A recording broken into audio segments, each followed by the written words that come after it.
Welcome to Blizzard Fire. We hope this video helps fire up your solution. Start by inspecting the metal jerry can for rust, dents, or compromised seams. Check the cap threads and spout gasket for cracks or hardened rubber.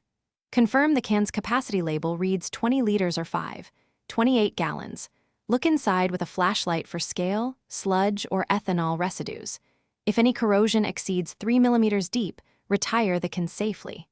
Verify the pouring spout seals firmly and the vent pokes open smoothly. Document condition with photos and label, the can with date and fuel type for safety. Always fill the jerry can outdoors on level ground away from ignition sources.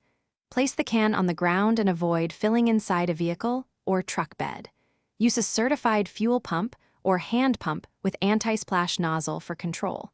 Fill to no more than 95% capacity to allow thermal expansion of fuel.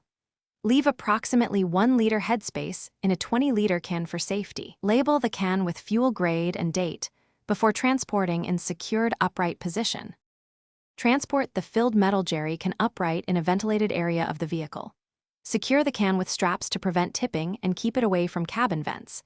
Never store the can inside living spaces or passenger cabins after fueling. When pouring, ground the spout to the tank and use a funnel to reduce spills.